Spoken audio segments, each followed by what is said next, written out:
Q&A. Dr. Lynch's presentation was indeed extremely thought-provoking, and I look forward to the question and answer period, and I know Dr. Lynch will be exhaustive in his responses. Do you want to take, since we only have one mic, you want to take your own question? Just make sure you cover the room. Yes, sir, in the back. It's a two-part question. I hope my question doesn't seem like folks going, oh, well, obviously he said this and maybe I just missed it. You had said that Putin interfered with the United States election, not to get Donald Trump elected, but to foster distrust in the system, and that he was doing this in Ukraine and Georgia to try to throw distrust in all democratic elective systems. Am I sort of correct on In the that? French case, Georgia and Ukraine, I would treat those separately because they're borderline issues, right? So they're different categories of relationships. But he wanted to sow seeds of distrust in the electoral system in the United States? Yes, but for what purpose? Well, that's my... Right. So a lot of Americans think it's because he wants to destroy or undermine American democracy. Well, no. Only Americans can do that. Right? That's not his objective. His objective is to sow embarrassment, right, in order to neutralize what he sees as the international effects, right, of American democracy promotion, which, as he looks back over the last 10, 15, 20 years, inevitably, when it is applied to Russia's borderlands, like in Ukraine, contested elections in 2004, or Georgia in 2003, tends to correspond to leaderships opposed to Moscow, friendly to Washington, and trying to bring their countries into NATO. So for Putin and his circle, that element of democratization is essentially a vehicle by which the U.S. uses, right, its soft power to extend its hard power at the expense of Russia's hard power. I'm not justifying, I'm trying to explain how it's seen in that respect, right? So, now, what I'm saying is, nevertheless, it was still a major step for him to authorize or not oppose that kind of electoral interference. And I think that is true, and I think it's because he concluded, especially with the almost certainty that Hillary Clinton would be elected, there was almost nothing to hope for in the relationship. There was almost nothing more to lose in this respect. So my second follow-up question, well, first of all, if that was the case, I sort of look at all elections are questioned in a way. Yes. I mean, Putin knows that we have our problems in our elections. We have gerrymandering. We have all this stuff that goes on. We've had parts of our population that haven't been allowed to vote, in the past. And so it's never perfect. We've always had rough elections that would make our elections, not trusting or not believable in a way. And so it seems like by him throwing stuff into social media, it's like throwing a pebble in a storm already. I don't see how it would weaken our system or our trust. Okay, so let me... And then the follow-up real quick. Hold on before you go to the follow-up, because not everyone can hear. So the question is, how much difference can it really make? Because there's so much going on, there's so much noise, that if you take the Facebook ads, for example, it's kind of like a pebble in the water. So how much difference does it really make? Is that right? Yes, and then even if it does accomplish what he wants, doesn't that also foster distrust from his own people in their own electoral system? That's a separate issue. So what I was trying to get at the very end of my remarks is that if you look at the pattern, say, of the Facebook materials, right? Less than $100,000 or so. It began in September of 2015, before Trump was on the radar screen, really. Half of the hits were after Trump was elected. There's no particular electoral logic to the concentration of the hits, right? You would expect them to be focused on swing states, right? But no, there's nothing like that. So it's hard to reconcile that with a strategy that's designed to somehow assist Trump to become president, right? Apart from the other argument that I made, right, which is given the inherent improbability of it, why would Putin take those kinds of risks for such a low order of probability event? All right, so that's my reply to that. On the question of, how do Russians view it, is a different issue. Remember, in Russia, Putin's government controls all 5 TV stations that control TV news, political news throughout the country. And that's still where 80+% of the population gets 80+% of their political information. Okay? There are independent sources of popularity for Putin that have to do with comparing him to what Russia inherited from the 1990s, that has to do with patriotic and nationalist impulses from the reacquisition or acquisition of Crimea, for example. Actually, as far as I can tell, what Americans are doing is actually improving Putin's popularity in Russia, if it can be improved, because they're making him sound like God, a political God. Like he's the puppet master of the world. Putin controls the strings of American politics. And Russians say, wow, we had no idea. Wow, look how great our guy is. It's an exaggeration, of course. Of course, the point is to be careful about projecting your own internal preoccupations onto others as a primary scheme of motivation, and vice versa in that respect. The way I tell it to my students is something like, we tend to see the world not as the world is, but as we are, right? That's what higher education is designed to counteract, right? To at least take a deep breath, step back, try to see how it might look outside your framework. What the lawyers say is, if you only know your own case, then you don't even know your own case, right? Yes, ma'am? Even if you accept the premise that this was not designed by design, then the opportunism that followed seems to show itself in, for instance, Tillerson, who just happens to be the person who negotiated oil drilling rights.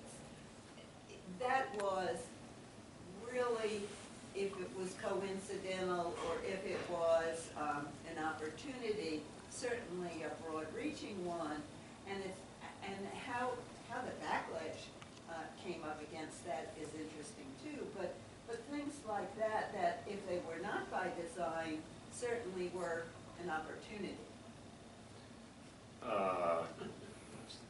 So I'm not quite sure if I get the import of what you're getting at here. The question is it possible to be that opportunistic and to have things that could fall into place just in case?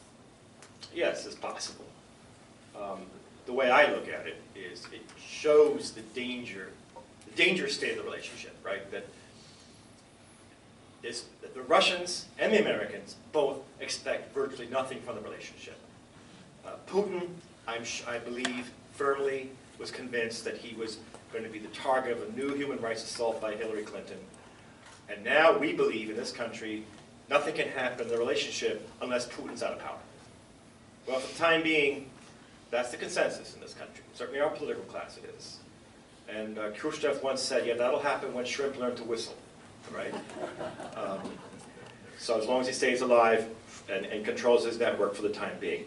The way I view it is it's a sign of just how deep the relationship has fallen, right? That leaders don't feel the constraints they would ordinarily feel, right? After all, on the one hand, Putin's government is interfering in our elections, whatever the motivations. Bad.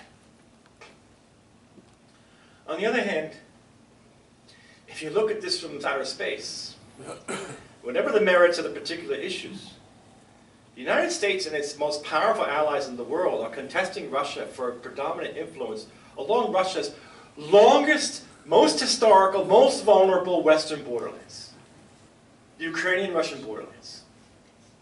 For those of you who know American history, you will recall the single most important event that triggered American intervention against Germany in 1917.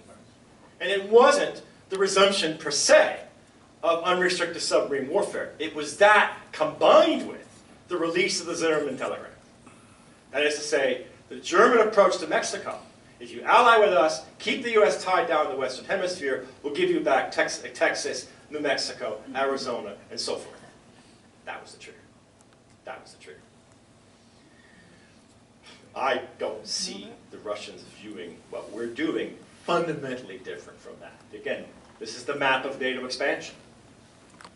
Since April of 2008, they've been eligible. Now, Regina will probably tell me, but Alan, you know, the French and the Germans will never let them in, which is true.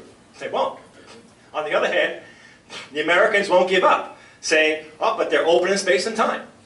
So, in effect, what the Americans have done, and NATO as a whole has done with the Americans, is had the worst of both worlds. They've provoked the Russians without protecting the states that they're saying are eligible for admission, in effect. Yes, yes, sir. And then I'll have to switch to the other room. Go ahead. Accepting your friendly presentation, if I may say, there were faults on both sides. Errors on both sides, mistakes on both sides, bad things done on both sides. But if we're looking to really reset the whole relationship and put things in some kind of order, it seems to me there's one thing the Russians have done, which is a bridge very, very far. Their military intervention into Ukraine, the seizure of Crimea, the military intervention in the eastern part of the country, has been the first use of changing territory by force in Europe since World War II. And that, it seems to me, we could not stand to have maintained.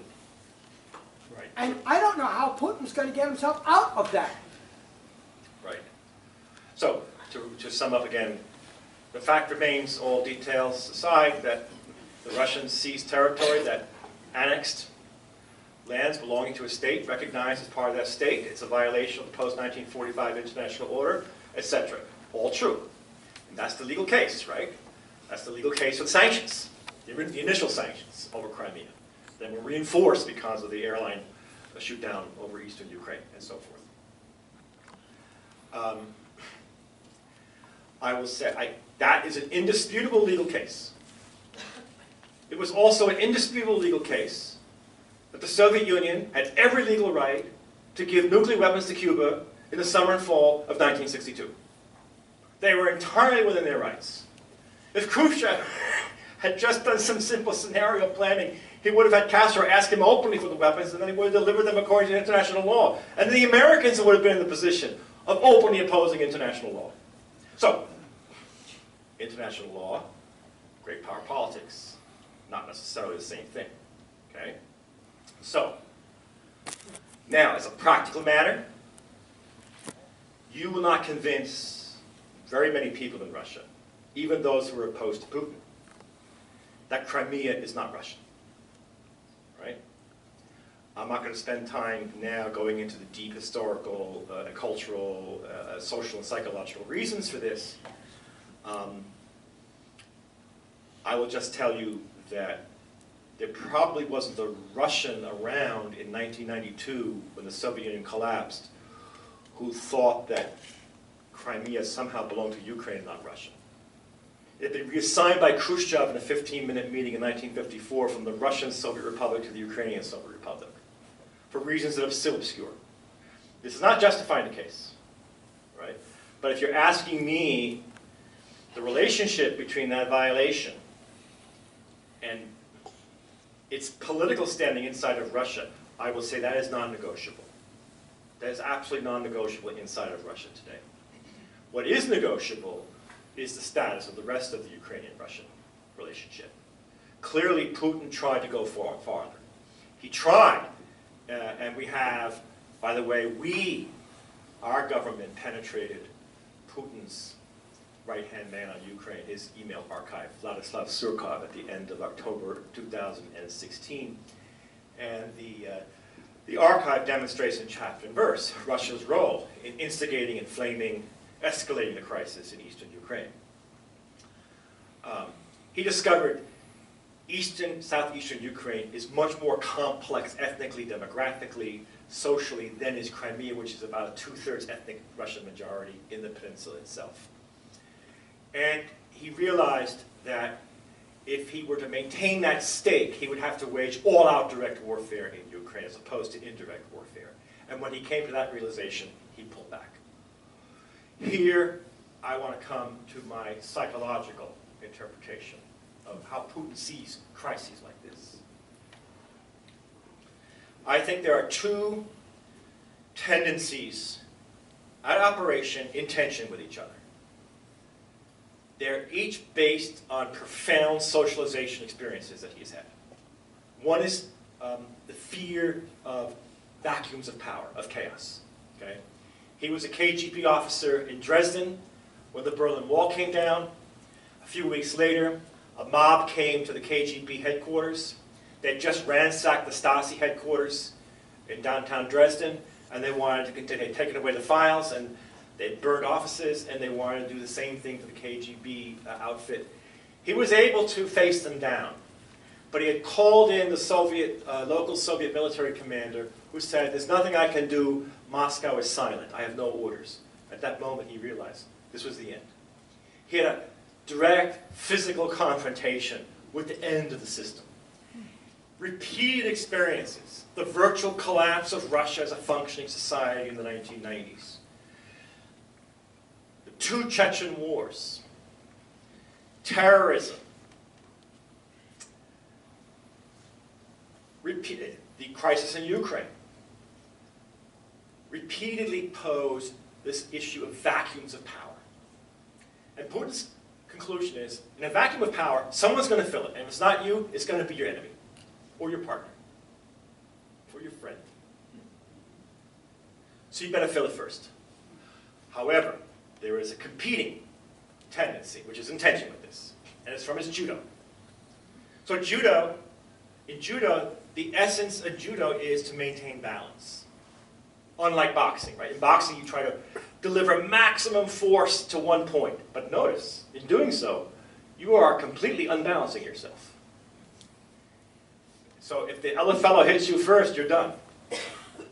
In judo, it's maintaining balance, avoiding overcommitment, respecting the strengths of your partner, acknowledging your own limitations. And believe me, Putin is very aware of Russia's limitations in the world, compared to the Soviet Union and compared to the United States. So when he sees crises like this, he wants to fill the vacuums, but he doesn't want to overcommit. I think you see what happened in Crimea, and then the eventual de-escalation in eastern Ukraine illustrates this tension. You can see it in Syria, where the intervention was clearly motivated by the conclusion that without it, the Assad government was likely to fall by the end of 2015. By the way, Israeli intelligence came to the same conclusion. And they were actually coordinating with the Russians 2 weeks before the Russian intervention. Netanyahu came to Moscow to work out the details of Russian-Israeli military coordination. You can see it also with the Ukraine crisis, the collapse of the Ukrainian government, the chaos in Maidan Square, the fear that now Ukraine will orbit completely outside of Russia's influence and into some kind of European Union and NATO sphere. Okay, so so rather than seeing Putin as this kind of cartoon cardboard figure who's only concerned about aggrandizing Russia at all costs, I see it in a much more complicated way, right? He's not a mindless ideologue. He's not a reflexive anti-American. You may have seen, it's not time now, but you should see him try to sing Blueberry Hill. Right? You've probably seen it. Yeah, you have seen it. All right. So he's not a mindless anti-American. What bothers him is American policy, especially where it intersects with Russia's vital policy interests, which has to do not with the shape of the international order in general, it has to do with the shape of Russia's borderlands order. And for Russia, Syria is a borderlands issue, because northeastern Syria is less than 500 miles from the old Soviet border in Armenia, where the Russians maintain 2 major military bases. That's 480 miles. That's the distance I measured it once between Charlottesville, Virginia, and Hartford, Connecticut. Right? So, for Russia, and there are thousands of jihadists from Chechnya, from Central Asia, fighting in Syria. And for decades, thousands more from the broader Middle East have been fighting against Russia in Chechnya and in the Caucasus. So, if we look at Putin's interventions, they've all been pretty carefully calibrated to material interests of obvious centrality to Russian state interests of one kind or another. Circumscribed geographically, right? Not in the old Soviet way, which is to say, indiscriminate global, right? Places like Angola, Mozambique, Cuba, Nicaragua. What material relevance to the Soviet economy do those areas have? That's not what Putin is about. Yes, sir. Thank you for your very informative talk. It was great. I was wondering if you could give us a little more historical background in the 90s after the fall of the Soviet Union. Was there a possibility of greater integration to NATO with Russia? My understanding is at one point Putin felt maybe, as you mentioned, betrayed, that he didn't get more access to the West or to Europe. Right, so the question is, was there an alternative in the 90s, some kind of partnership possible? Russia, US, NATO, okay? Okay, so this is the big question. I myself, for many years in the early 90s, did not believe Gorbachev when he said that I've been promised no NATO expansion in exchange for rapid German unification in NATO. Why? There was no paper. There was no document, no treaty, nothing. Indeed, there wasn't. Gorbachev trusted Kohl, and he trusted President Bush. Actually, he believed that he had entered into a kind of relationship of trust where, like in a marriage, a healthy one, the commitment to the relationship supersedes any particular conflict within it. He did believe, and he had reasons for believing that. And he was in a hurry. And he had a lot of things on his plate, mainly domestic at the time. Now, until recently, a number of my colleagues who were involved at the time, like Philip Zelikow, for example, argue, well, when James Baker, Secretary of State, told Gorbachev, NATO will not move 1 inch eastward in exchange for rapid German unification. NATO, yes, he said that, but what he meant was it wouldn't move 1 inch eastward into East Germany. Now that is also what we pledged in the final treaty for German unification, that NATO would not move its military infrastructure into former Eastern Germany. And that promise also has been kept, by the way. But, independent of the recent archival materials that have just come out since last fall, number one, there can be no question that the broad message that the Germans, the Americans, the French, and the British were telling Gorbachev was, we will not develop our security at the expense of your security. That was the most general assurance.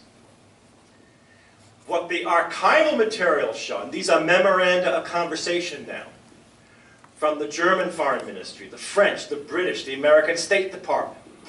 These are memos up and down the diplomatic chain of command which show very clearly, A, that these diplomats understood it meant no NATO expansion in general, and B, that Gorbachev understood it that way. Okay?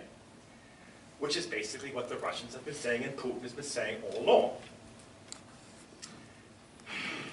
Now, of course, President Bush lost in '92. Gorbachev was out of power. Conditions changed radically. You know, in 1945, at the Potsdam Conference, somebody asked Harry Truman what he wanted from Stalin. And Truman said, well, I don't expect to get 100%, but I do expect to get 85%. Well, if Harry Truman expected to get 85% from Stalin in Potsdam in 1945, how much do you think the Americans expected to get from Russia, Yeltsin's Russia, in the 1990s? A lot higher than 95%, actually. Okay? The Americans committed, and with willing partners in the Germans who had their own motives. The Germans wanted to create a buffer zone of security to their east in the event of instability in the former Soviet Union. And they couldn't just admit Poland. It had to be multilateral. So Poland, Hungary, Czech Republic, and then you multilateralize it, you justify it in terms of multilateral European NATO collaboration, democratization, etc., etc. The premise in Washington was, Yeltsin has no choice. Russia is so weak and so dependent on Washington, economically and financially, that it has really no choice but to go along with our security agenda, so long as we take into account Yeltsin's short-term political sensitivities, which means nothing decisive before the June 1996 Russian presidential elections.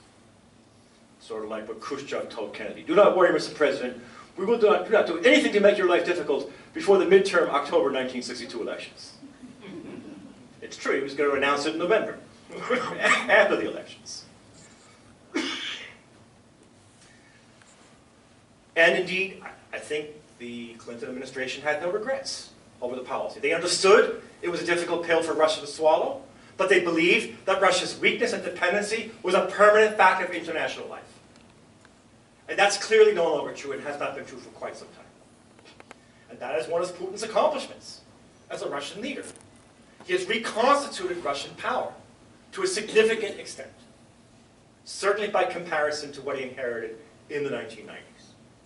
Now, for it to have turned out differently, it would have meant that the United States had to forego the 95% solution.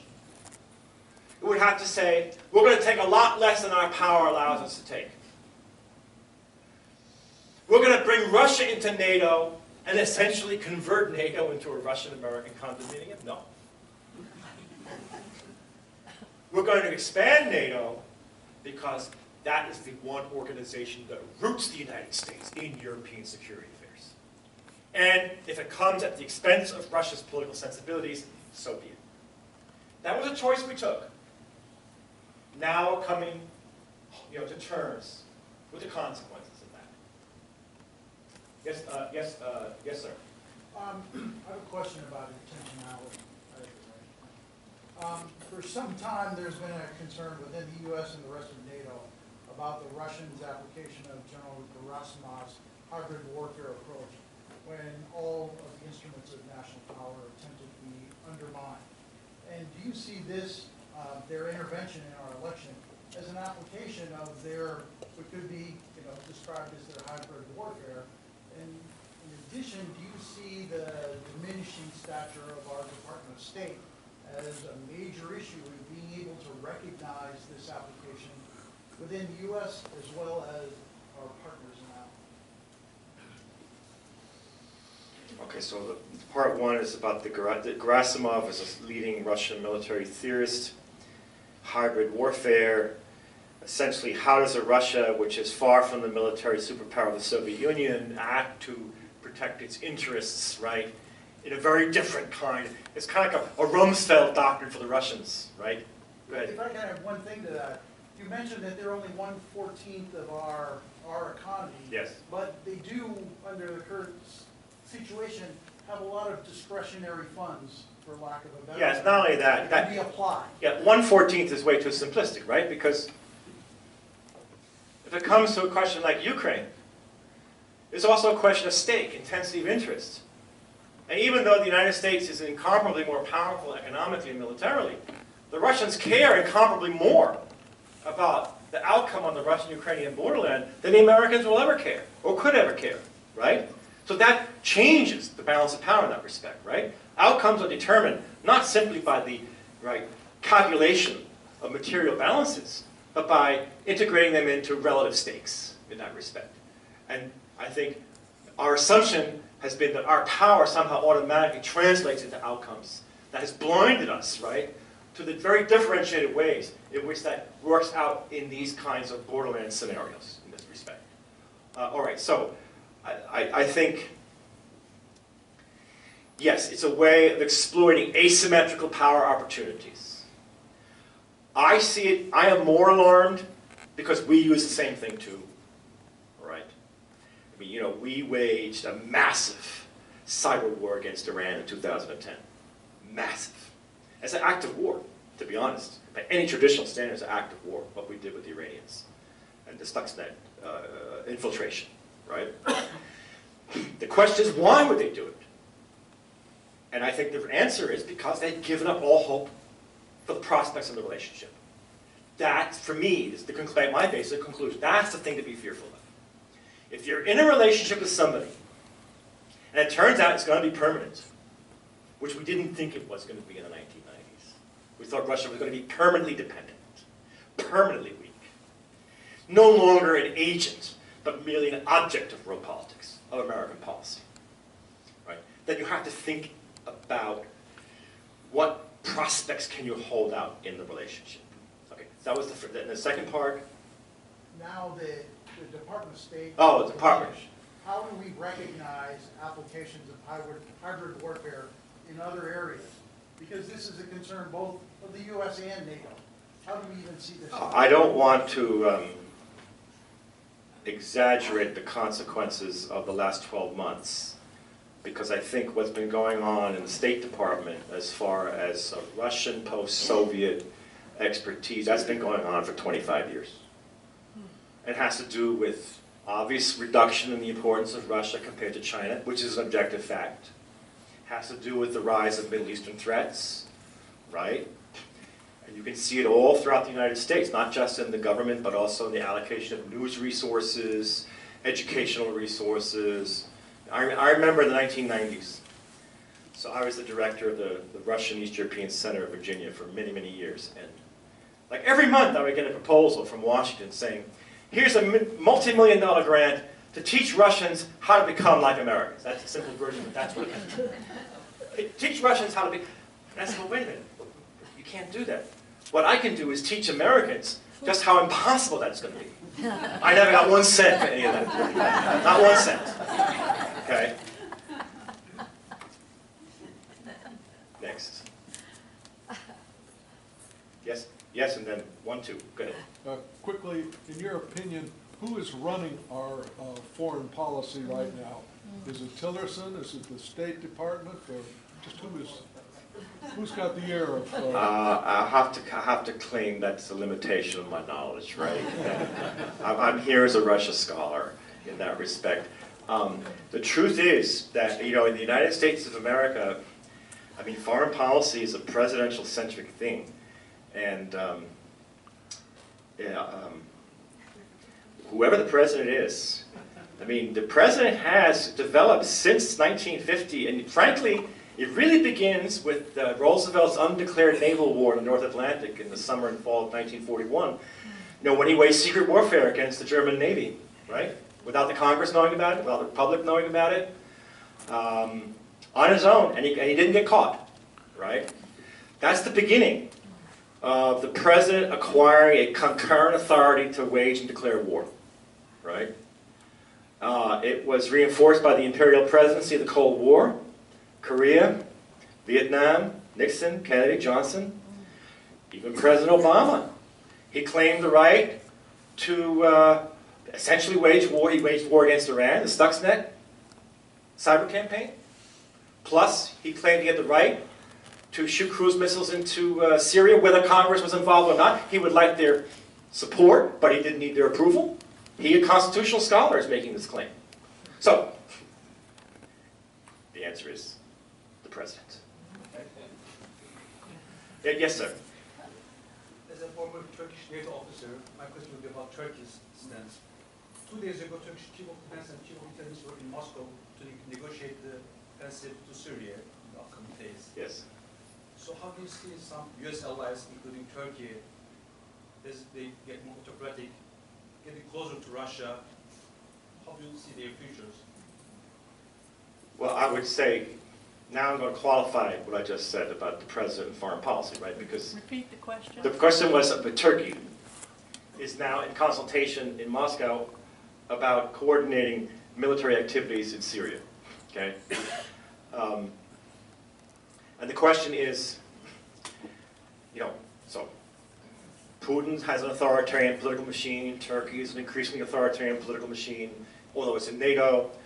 How will that affect U.S. foreign policy toward it? Again, this is a little bit out of my brief, all right? But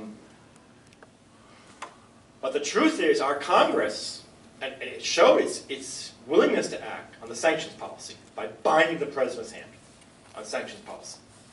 So that's a qualification. For the Congress, the issue of human rights matters. This is not just a fig leaf, something that justifies decisions made on other grounds. These are deeply held values and beliefs. And right now, Putin is such a toxic topic in American politics, right? I would say that countries that are deeply involved with Putin in ways that appear at tension with American interests definitely run the risk of triggering some kind of congressional reaction. So I would say, watch out for that. Yes, sir, in the back, young man. Do you believe that Russia and the European Union see the Republic of Moldova as a buffer state since Moldova tried to join the European Union and they were Yes, yeah, well, the question concerns the country of Moldova, which used to be part of the Soviet Union, is now wedged between Romania and Ukraine, but also has a strip of territory in the northeast, which is under de facto still occupation by the remnants of the Russian army, Transnistria area here. And so, the question is, would the European Union and Russia see Moldova as a buffer state? Yes, sir. I would say,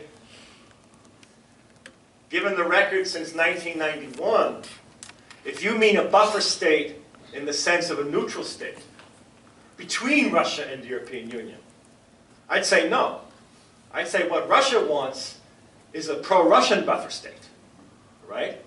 And they have the capacity to sustain that by refusing to evacuate northeastern Moldovan territory, just as they had the capacity in Georgia, in eastern Ukraine, and so forth. It is leveraging, right, the power inherited from the old Soviet Union in this respect. Remember, the territories described by the 15 countries forming the former Soviet Union were, in many cases, for many centuries, part of a Russian political system. Okay? In far eastern Ukraine, Kharkov in Russian, Kharkiv in Ukrainian, was part of a Muscovite political system back in the 1530s. 1530s, right? So, the British had their problems, adjusting to the end of empire after 1945. Think of the crisis of Suez, right? The French fought two brutal colonial wars in Indochina and Algeria into 1962.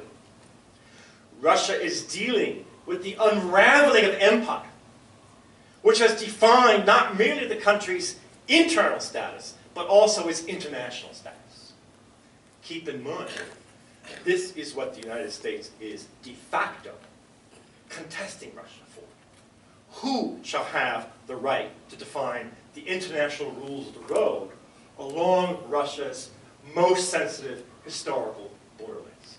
And I'll leave you with this one statement that every Russian national security elite knows by heart.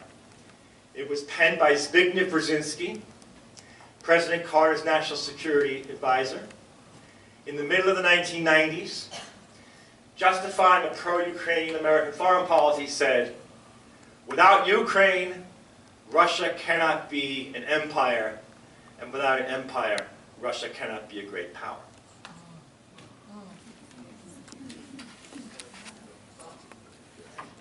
Plenty of food for thought in the last words, as throughout this presentation. Alan, we want to thank you very, very much indeed. This has been absolutely wonderful.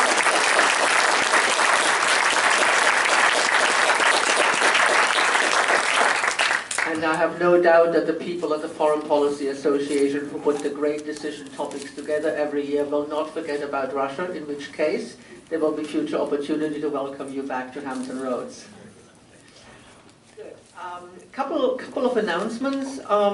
Next week we are back across in the Price Auditorium where we were last week. It's really just across the courtyard. And keeping up our